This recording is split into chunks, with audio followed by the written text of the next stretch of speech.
క్యాబేజీని cut చేయడానికి పెద్దగా కష్టపడవసరం లేదు.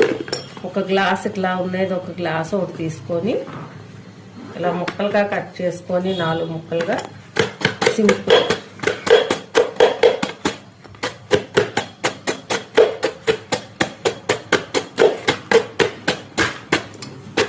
ఫ్రెండ్స్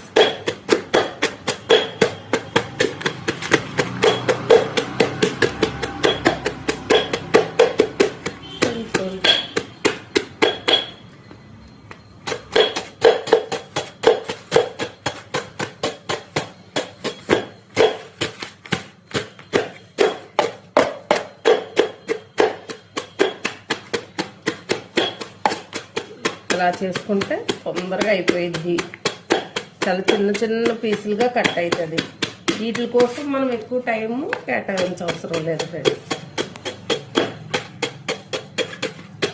చిన్న చిట్కా మీకు నచ్చిద్దని అనుకుంటున్నాను.